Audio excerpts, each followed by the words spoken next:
Hola, soy Paloma y estoy aquí porque estoy cuidando en la actualidad a mi hermano que tiene Alzheimer.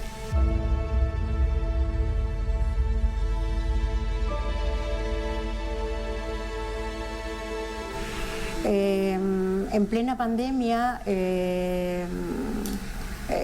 sospechaba que podía él tener algo. Él también me dijo que no se encontraba bien, que tenía muchas lagunas y fallos de memoria, y entonces pues decidí ponerme en marcha y buscar el diagnóstico. La verdad que fue difícil, pero lo conseguí, y conseguí que el diagnóstico fue un Alzheimer en grado 1. Mi padre tuvo Alzheimer con 65 años, murió con 68 y él acaba de cumplir ahora mismo 65 años. Lo vio el neurólogo, lo vio el geriatra, le mandaron medicación, empezó a ir al centro de día para hacer terapia cognitiva, y la verdad yo estaba tranquila y contenta porque habíamos conseguido casi un diagnóstico muy temprano, ¿no? Y la calidad de vida que él tenía pues era buena. Pero hace 7 meses pues todo se ha hundido. He ido viendo cómo él ha ido perdiendo todo.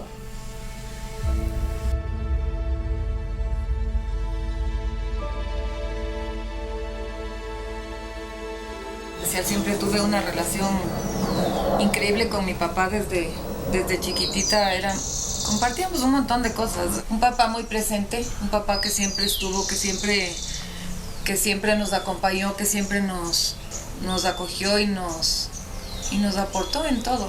Mi papá siempre tuvo una relación con nosotros, así como dice mi hermana, como él siempre fue tan deportista, el que nosotros hagamos deporte siempre era una cosa que debía estar ahí, que era una motivación, y la verdad que la familia entera girábamos alrededor del deporte. Y la verdad que el primero en reconocer que algo le pasaba fue él mismo. Increíble. Él mismo hace unos 8 años empezó y decía, quiero ir al médico porque me estoy olvidando las cosas, y empezó a comprarse libretas, y él andaba con una libreta de esas típicas de espirales todo el día en el bolsillo, y anotaba todo, y poco a poco él empezó como a olvidarse, pero absolutamente consciente que esto le estaba pasando. Y ahí fuimos al doctor y su primer diagnóstico fue un deterioro cognitivo por depresión, y él empezó a tomar antidepresivos, y pasaron 4 años y tomaba antidepresivos y este deterioro cognitivo, y era la depresión y lo que sea. Mi papá se acabó el día que él empezó también que él se retiró de trabajar, que él se jubiló. El no tener, entonces para nosotros era cómodo, básicamente, porque teníamos un abuelo dispuesto el 200% a los nietos. ¿Y qué edad tenía ahí? Si ahorita tiene 79, tenía 70. Ya cuando le hicieron una prueba mucho más específica, llegó el diagnóstico verdadero, que dijeron, sí, él tiene Alzheimer. Nunca le dijimos a él. Ya cuando a él le dieron el diagnóstico, yo no creo que él era capaz tampoco de entender realmente lo que le pasaba. Entonces sí ha sido un camino largo en el que él también ha sido muy consciente.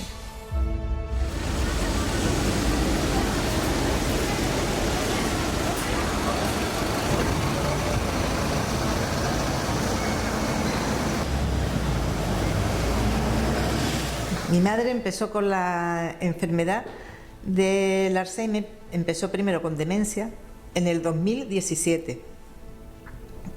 Empezó a olvidársele las cosas, los nombres, la rutina cotidiana, hacer de comer, así poquito a poco, hasta que le diagnosticaron Alzheimer.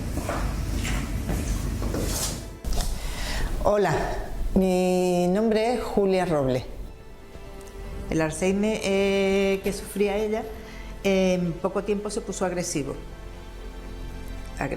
no dormía, tenía alucinaciones, Sufría mucho porque pensaba que le iban a matar, que se le había perdido una niña, que se había muerto su madre. Llamaba a la policía, que la querían asesinar. Llegó un momento que ya era insostenible, porque no dormía, los medicamentos le cambiaban de tratamiento, no descansaba ni de día ni de noche. Al principio yo me acostaba con ella para tranquilizarla, luego ya le cogí susto, porque es una enfermedad muy dura. Una persona sola las 24 horas no tiene capacidad de estar las 24 horas, porque las 24 horas no te deja de hacer nada, no te deja descansar, no te deja de hacer de comer. Ya con el tiempo pues vas como cuando tienes un bebé, descansa cuando ella descansa, come cuando ella come, pero ya era imposible, ya eran 5 o 6 días sin dormir ni de día ni de noche. Al 5.º día o al 6.º dormía, pero ya de agotamiento. Ya dormía ella, dormía yo. Desde primera hora su médico, su geriatra y el médico de cabecera me decía que la clase de Alzheimer que tenía mi madre, necesitaba ayuda de una residencia, porque estaban especializados, estaban sus médicos, estaban sus cuidadoras, que para la familia es muy dura, es muy duro. En verdad, estuve tiempo, aguanté un año y medio, 2 años sin ya más, y me costó mucho, porque es muy duro. Me metes tú a un ser querido.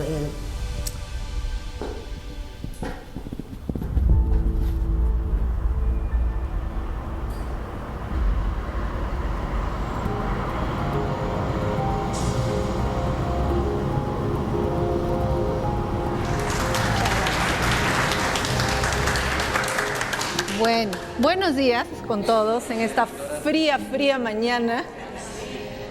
Espero que estén bien. Hoy día me voy a dedicar un poco a contarles cómo es este proceso diagnóstico. Yo más bien quiero transmitirles a ustedes qué esperar si en algún momento ustedes o uno de sus familiares va a pasar por este proceso, porque es importante, ¿ok? Para evitar un poco de la ansiedad, el miedo que uno tiene cuando va a ser evaluado. Yo soy Paloma Sotomayor, yo soy neuropsicóloga y tengo una especialización en el diagnóstico de demencias. Bueno, el Alzheimer es una demencia neurodegenerativa, y esto lo que significa es que con la palabra demencia estamos hablando de una pérdida de funciones cognitivas, en el Alzheimer principalmente la memoria, y que afecta la independencia de la persona. Entonces es una pérdida de memoria que hace que la persona sea dependiente de los demás. Y con neurodegenerativo estamos refiriéndonos a que es una condición que se da en el cerebro y que es progresiva. Entonces que empieza poquito a poquito y que va avanzando, ¿ok? Y va cada vez afectando más a la persona.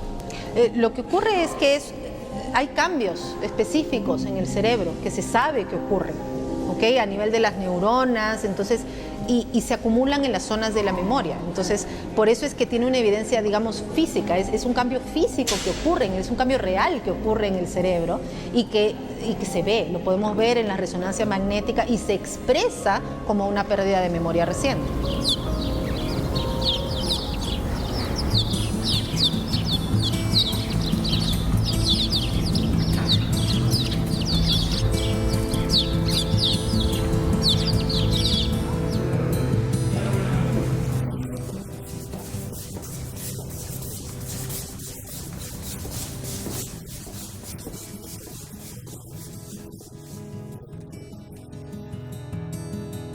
Cuando envejecemos, nuestro cerebro va sufriendo pequeños cambios, cambios que nunca van a dejar en la persona una impronta importante, nunca van a hacer que perdamos facultades que nos permitan desarrollar de forma autónoma nuestra vida diaria.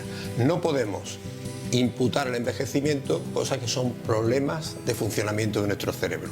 Por lo tanto, cuando envejecemos saludablemente, no siempre vamos a estar abocados, por mucho tiempo que pase, a desarrollar una enfermedad de Alzheimer.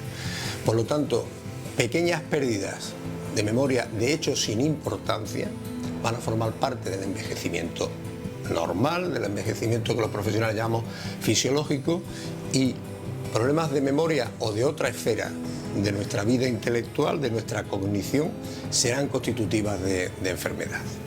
Siempre que nuestro cerebro envejece, si hemos cuidado nuestra vida previamente, si hemos hecho una vida saludable y si hemos envejecido saludablemente, nuestro cerebro se mantendrá sano.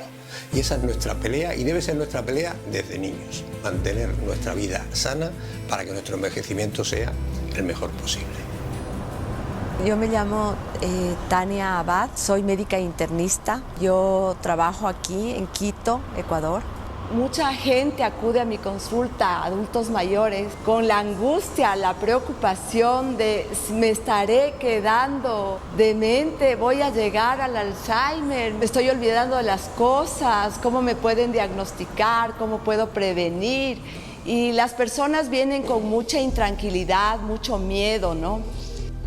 Decimos cuando ya se presenta realmente las manifestaciones clínicas, los síntomas, que tú ya vas diciendo, esto me está trastornando el ambiente familiar, o sea, ya empiezan olvidos más fuertes. Muchas veces cuando ya nos damos cuenta, se habla de que 20 años antes ya pudo estar instalado el Alzheimer. La demencia es causada por muchas enfermedades. La hipertensión, que son infartos cerebrales que nos dan y nos pueden alterar áreas del cerebro que nos hacen que nos produzcan olvidos, depende del área en donde nos atacó, o caídas, traumatismos, nos pueden producir que nos olvidemos en el cerebro y ya no hay una conexión de las neuronas, esa conexión ordenada de las neuronas, sino que es desordenada la conexión de las neuronas.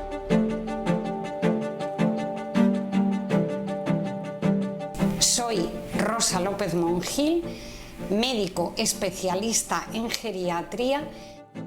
Los factores de riesgo de las demencias y en concreto de la enfermedad de Alzheimer claramente son los factores de riesgo cardiovascular. A la cabeza, la hipertensión arterial. Hay que controlarla desde la edad adulta. También la obesidad, las dislipemias, la diabetes, el sedentarismo, que nos pasamos muchas horas del día sentados. Todo esto está haciendo, junto con hábitos tóxicos como el tabaquismo y el abuso del alcohol, haciendo que esta enfermedad cada vez alcance cotas más altas. Hay otros factores muy importantes como déficits vitamínicos de la vitamina B12 o del ácido fólico o incluso la desnutrición, que también influyen entre los factores de riesgo para desarrollar la misma. ¿Cuáles son las fases de la enfermedad? Pues bien, ha habido un doctor, Barry Reisberg, que se ha dedicado a esto en exclusiva y dice que tiene un curso de 7 fases. En la 1 y en la 2 estamos perfectamente bien. En la 3 entramos ya en el deterioro cognitivo leve. ¿Y cuándo empieza la enfermedad? En la 4. La etapa 4 ya es demencia leve. Cuando entramos en la etapa 5 es demencia moderada, la 6 moderadamente grave y la 7 es la demencia severa. ¿Cómo se caracterizan estas etapas? Pues porque empezamos a tener pérdidas. En la etapa de demencia leve podemos no saber elegir la ropa para ponernos. Cuando llegamos a la 5 tenemos dificultades para vestirnos. En la etapa 6 hay a su vez 5 grados en los que la persona empieza a tener pérdidas importantes y al final acaba con incontinencia de orina. Y la etapa 7, que es la etapa más dura, se empieza a perder la capacidad de hablar, luego la capacidad de andar, luego la capacidad de mantenerte sentado en una silla. Finalmente la persona no es capaz de sonreír y al final no puede ni sostener la cabeza. ¿Cuánto dura la enfermedad? Finalmente decir que es una enfermedad tremendamente larga, puede durar más de 20 años y lo terrible es que en la etapa final pueden estar más de 7 años.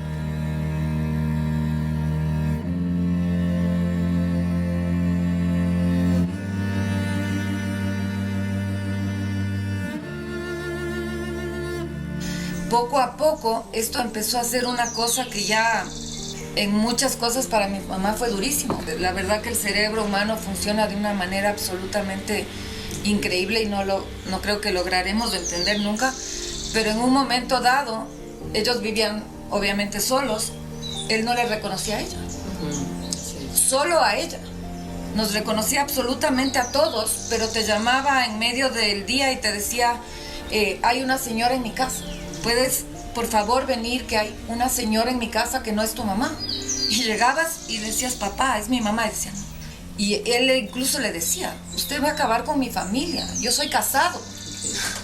Entonces realmente fue una cosa brutal, porque luego ahora tú le preguntas, hoy por hoy, que él ya no sabe quién somos nadie, y le dices, ¿eres casado? Y dice, sí, y le preguntas cómo se llama tu esposa, y él dice, Alicia. Entonces realmente el cerebro humano funciona de una manera incomprensible. Totalmente. O para mí incomprensible, entonces fue muy duro, para ella fue durísimo. Porque antes siempre estaba en todo, o sea, en todo, en la más mínima cosa él estaba ahí, y poco a poco fue dejando de estar, pero nosotros nunca dejamos de estar con él. Lo que hacíamos también era ir a su casa, le llevábamos libros para pintar, me acuerdo, porque le encantaba estar como que haciendo cosas, entonces pintaba. Si él hubiese tenido un diagnóstico temprano más acertado, tal vez las medicinas que ahora no te curan podrían un poco enlentecer este proceso, hacer algo por él, ¿no? Yo creo que la aceptación fue un poco que nosotros dijimos, ok, él tiene esto, él no puede hacer nada, los que tenemos que hacer algo somos nosotros. Entonces toda la familia se puso como que cambió totalmente a un apoyo hacia él al 100%. Lo que cambia un montón cuando empiezas con un diagnóstico así o a ver esta realidad que se te viene, es un montón de las cosas del día a día, ¿no? La otra persona, que es el caso que pasaba con mi mamá, estaba completamente desgastada. Claro, sí, o sea, ella ya, la enfermedad se empieza a transmitir al cuidador. Y eso ya era una cosa que nosotros veíamos que ya no la podíamos manejar, ¿no? Como familia tú dices, yo siempre le voy a cuidar hasta el final, yo voy a estar... Y no es real, o sea, cuando llega una enfermedad de estas, es increíblemente difícil poder cuidarle a una persona. Entonces, el tomar la decisión, el un poco engañarle para dejarle en un lugar a que le cuiden y quitarte la culpa, además, porque somos seres que constantemente nos estamos echando la culpa y ha sido muy duro, o sea, ha sido un paso a paso que, claro, ahora estamos cómodos, aceptamos, somos amigos de esta enfermedad, pero el paso a paso y los años fueron muy dolorosos y súper brutales, yo diría. O sea, es una enfermedad absolutamente cruel. El Tito Larrea llegó a la Fundación TASE hace más o menos unos 5 o 6 años, cuando empezó con la enfermedad de Alzheimer. Él venía a hacer terapias en el centro del día, pero realmente no se acostumbraba y se iba, o sea, se iba. Y fue un proceso de conocerle, esta estrella, imagínate, del fútbol del Ecuador, de la Liga Deportiva Universitaria, estaba con nosotros. Tenerle ha sido un privilegio, cuidarle al Tito, una persona que ha tenido muchos síntomas en cuanto a delirios, alucinaciones, ha pasado por muchas fases, se siente el amor que él ha tenido en su vida y también el que él da a las personas. Es la estrella del deporte, del fútbol, es la estrella del Ecuador, creo que Tito, el mejor puntero izquierdo del Ecuador, o sea, siempre la gente le recuerda con esa forma.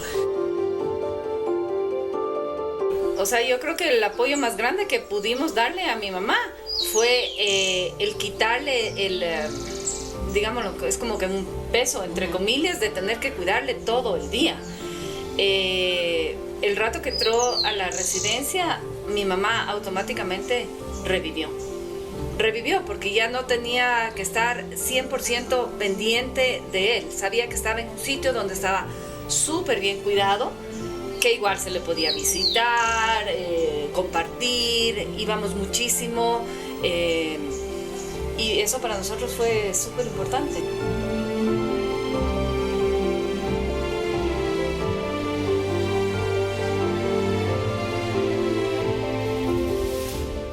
Y por cierto, ¿Cuándo debe ir alguien al médico si se sospecha, si en su entorno se sospecha que pudiera haber, vamos a no hablar de enfermedad de Alzheimer, sino cambios en el cerebro que estén justificando?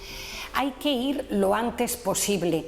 Muchas veces los síntomas no son de la esfera cognitiva, es que ha cambiado la personalidad del paciente o del adulto mayor.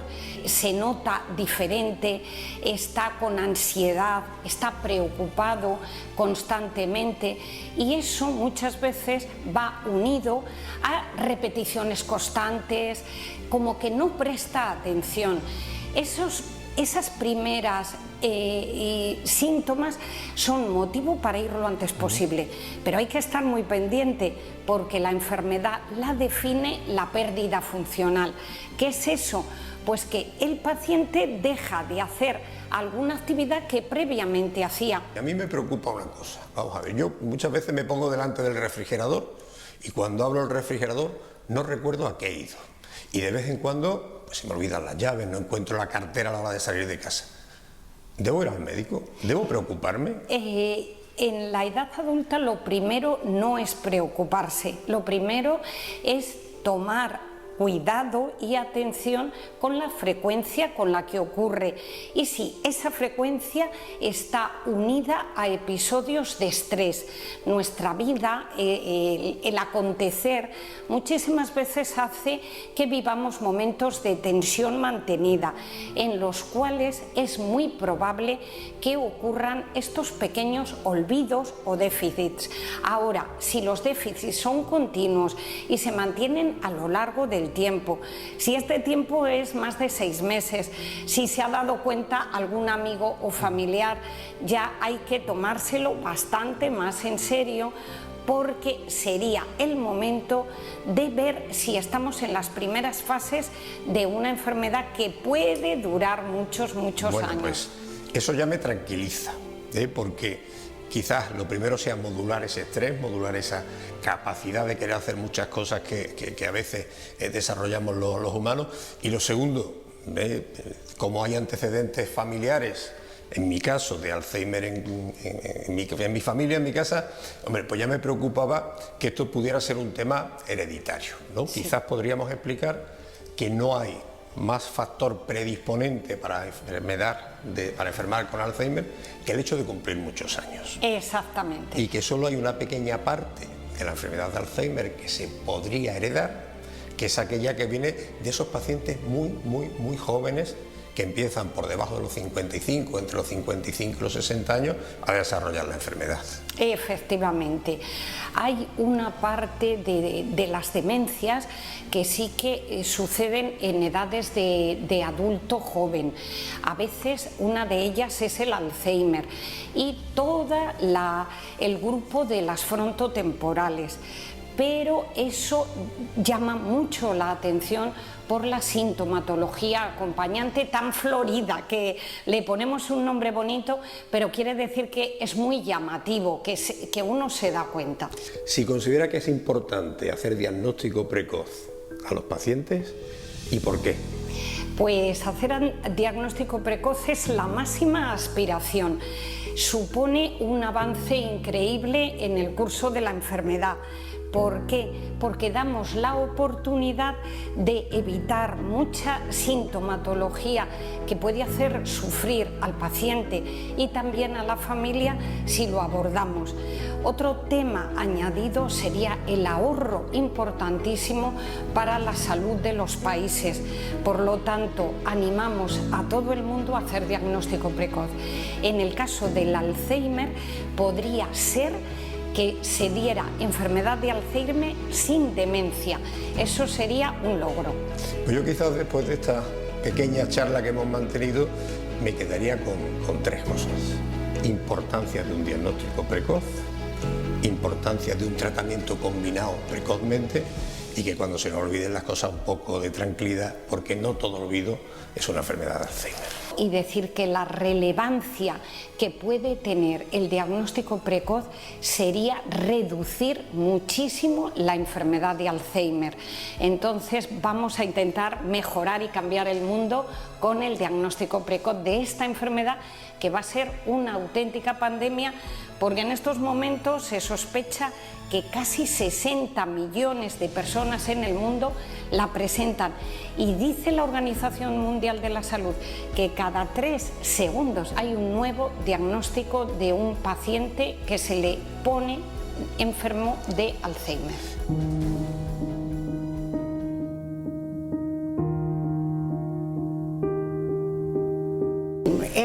Él fue el que me dijo: Paloma, me pasa algo. O sea, él se daba cuenta de que tenía fallos de memoria importantes. Él era procurador y en su trabajo pues él veía que no daba la talla. Entonces fue él el que me dijo: quizás tenga problemas de memoria, quizás tenga lo de papá y tal.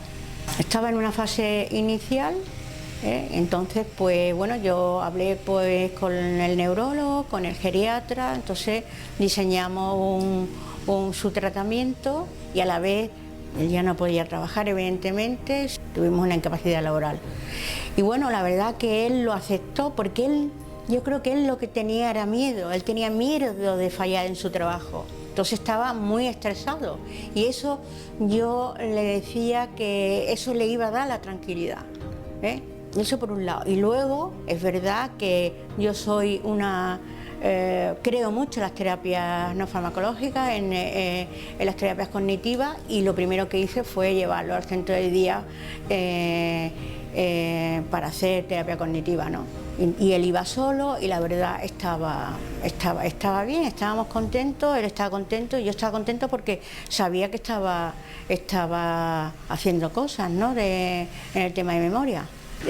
Aparte de lo que tenía, lo llevamos a hacer una revisión, y resulta que tenía un tumor en la laringe, y bueno, el tumor al final no se puede operar, y en este proceso de que no se puede operar, vamos a darle radioterapia, pues no puede respirar, y lo operaron de urgencia y le hicieron una traqueotomía. Hemos tenido la suerte de que hemos tenido un diagnóstico, vamos a llamarle precoz o muy temprano.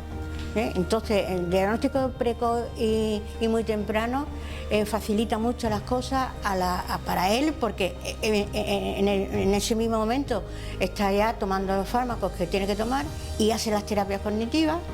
Y para el familiar, porque es muchísimo más fácil empezar desde el principio.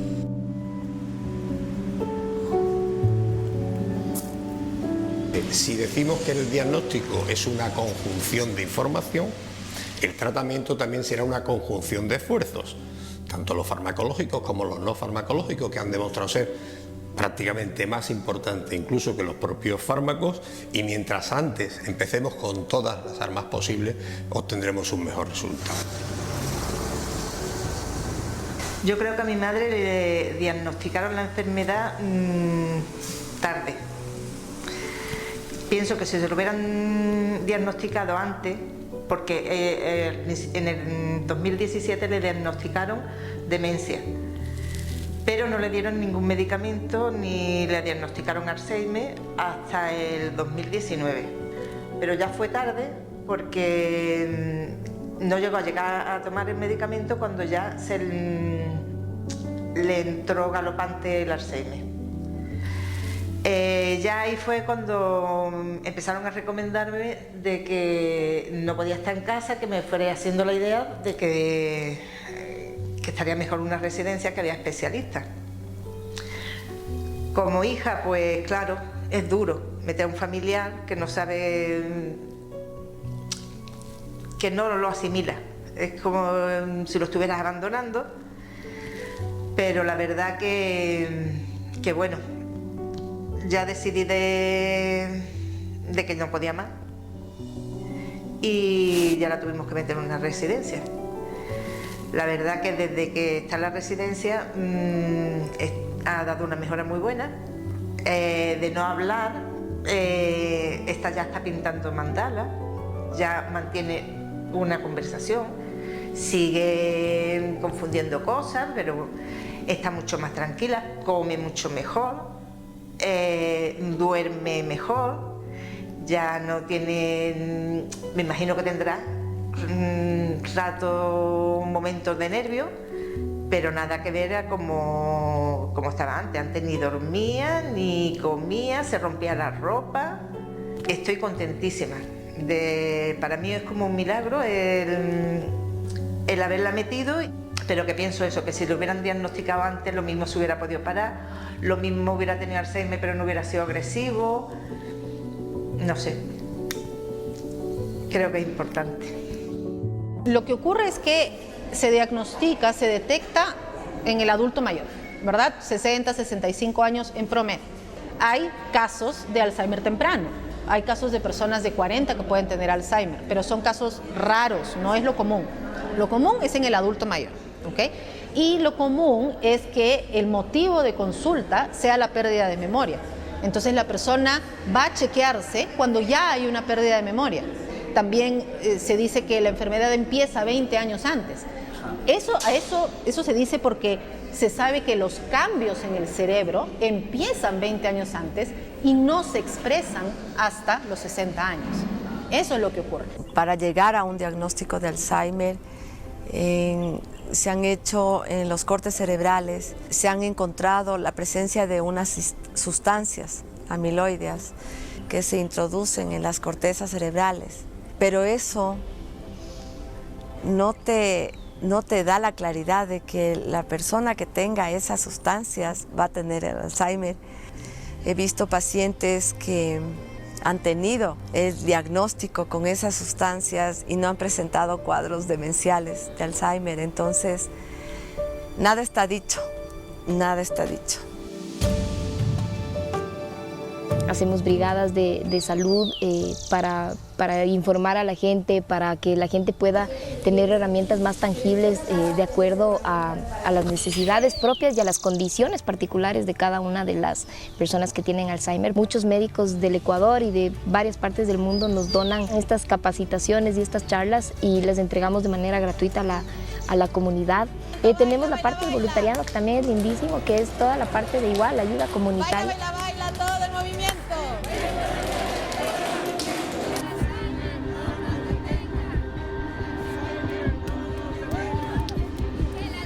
Esta enfermedad de Alzheimer es una enfermedad, yo creo, habiéndolo vivido personalmente, es una enfermedad muy cruel, donde hay pocas razones quizá por estar contentos.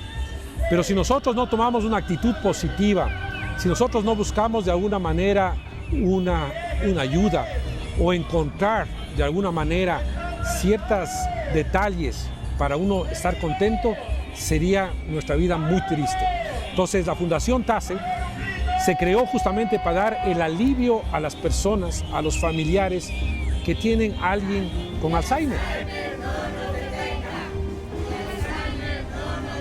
Por eso esta caminata se llama Que el Alzheimer no nos detenga, porque no nos puede detener, la vida sigue y sigue para todos. Lo que tenemos que tratar es de hacer la mejor vida para los familiares y las personas que tienen Alzheimer.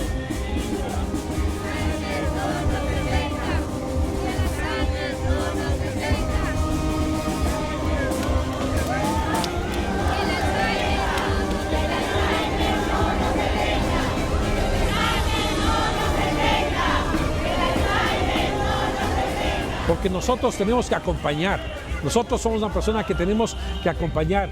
Nosotros este año cogimos un lema que los abuelitos, que realmente los abuelitos son los que tienen Alzheimer, de alguna manera estuvieron con nosotros cuando eran nuestros padres, de alguna manera, y también son gente que nos ha acompañado en los momentos cuando nacimos, cuando crecimos. Entonces, ¿por qué no acompañarles también esto a ellos? En esta etapa dura que se tiene muchas veces. Entonces, nosotros queremos demostrar que caminando como este día, caminando, haciendo un evento de estos, de alguna manera estamos acompañándoles también a ellos. Estamos con ellos. Me preguntaban, ¿qué significa ahora tú conmigo? Y creo que la respuesta tienen ustedes no solo en la camiseta, sino en esto. en estar aquí juntos, y a los cuidadores y familiares que acompañan a nuestros adultos mayores para que sepan que no están solos. Tenemos que caminar por la vida, por esta vida de personas que han estado con nosotros y que de alguna manera nos necesitan, y visibilizar este tema que es tan importante.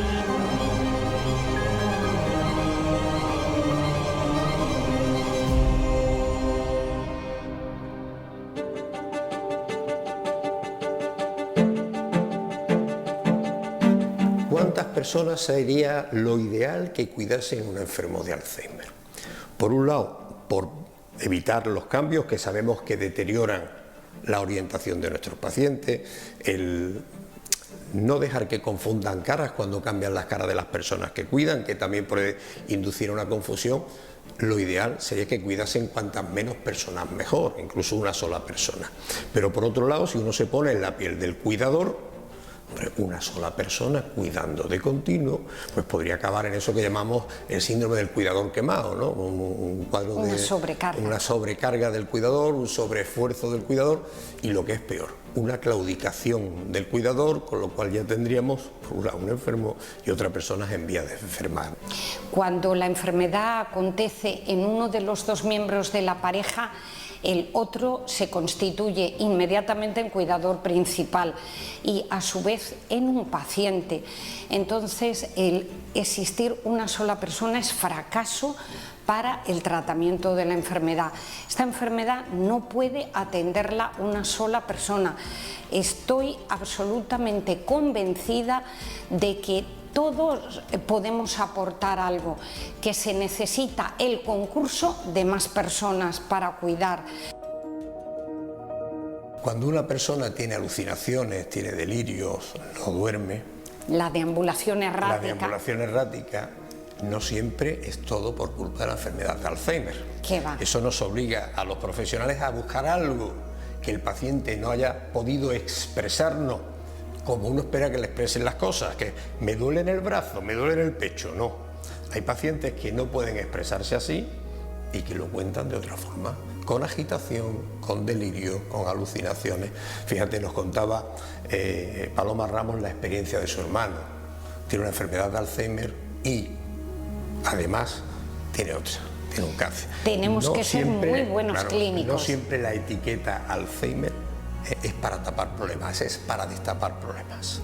Aunque la enfermedad llegue muy tarde, no achaquemos a los años el no poder hacer algo por el paciente. Siempre es posible ayudar. Exactamente. Y a las personas que cuidan, que no tengan miedo en pedir ayuda. Me he vestido de rojo para simbolizar la importancia del corazón. Es una parte clave y esencial en el tratamiento de la enfermedad. En esta enfermedad tan dura, la parte emocional, la parte afectiva, es una de las cosas que no se pierde. Y el que la familia esté pendiente, que la familia logre cuidarse a ellos mismos para que todas las interacciones que tenga con las personas que tienen Alzheimer sean muestras de cariño, es súper importante.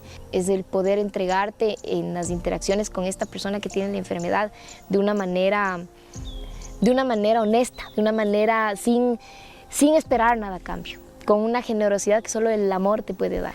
El cariño es fundamental para estos pacientes de Alzheimer, porque con el cariño consigue uno tranquilizarlo. Necesitan mucho cariño, mucha paciencia, que a veces los cuidadores la perdemos, porque son 24 horas. No te dejan de dormir, no te dejan de comer, desatiende a tu familia, a tus hijos, a tu marido, porque son las 24 horas. Tiene que echar uno por paciencia, mucha, y darle mucho cariño. Y más personas que han sido cariñosas, que han dado mucho cariño. Yo creo que a mi papá le queda eso ahora.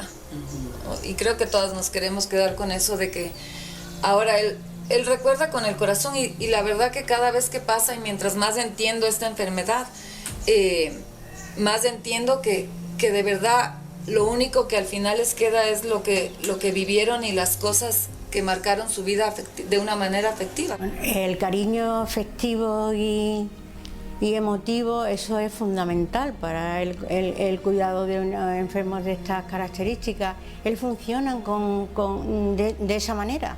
Si tú a cualquier cosa que él no haga bien o que te sientes aquí, ahora te tienes que sentar en el otro lado, todo se lo tienes que decir como un niño pequeño, con cariño, con tranquilidad.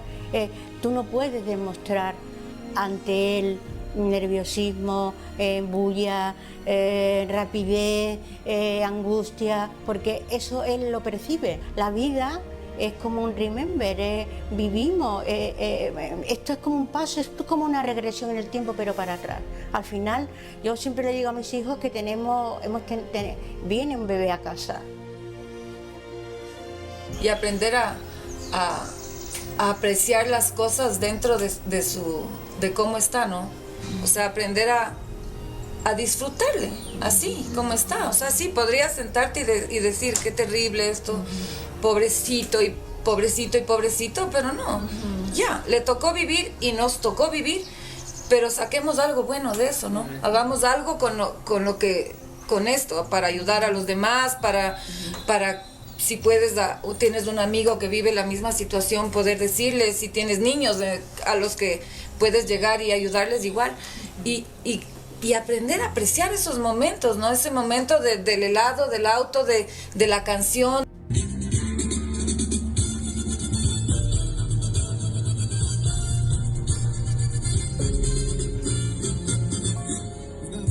Aceptar que eso es lo que hay y sacarlo mejor. O sea, ponte, yo creo que el Tito sí con sus terapias eso alargó mucho más el proceso que si se hubiera sentado en su casa y hubiera dicho, ok. O sea, siempre puso de parte. Entonces yo creo que eso también es súper importante, no rendirse y decir, ahí fue. Y creo que ese aprendizaje, más allá de que el Tito hoy cosecha todo eso que a lo largo de su vida entregó, en cariño, en amor, en entrega, en comprensión, en apoyo de la familia, de los amigos, también es del aprendizaje de ustedes como nietos, de personas jóvenes que en la vida el tener que vivir esto con alguien que quieres tanto te enseña a valorar cada paso que das. Y de ahí no te das cuenta, pero de pronto eres un humano maravilloso. O sea, estas cosas que a uno nos toca vivir es como que te fortalecen y te hacen esas cosas que a veces piensas y dices, somos igual que el resto, pero somos de esos fortachones emocionales que vamos por la vida entregando y sabiendo que cada cosa que haces es un valor en la vida tuya y en la de los demás. En el caso del Tito, el jugar fútbol, el entregarse, el tema de generar compromisos. Si tú no vivieras estas cosas en la vida, pasaras por la vida de una manera tan light, como nunca siendo capaz 100% de ser solidario o empático o de demostrar lo que sientes o de abrirte y ser generoso con el otro, ¿no? Entonces, en el fondo, es un aprendizaje lindísimo para los nietos. Es como una manera, no sé si es un consuelo también, ¿no? El dar gracias por estas cosas duras que te pasan, pero que al final te hacen ser mejor.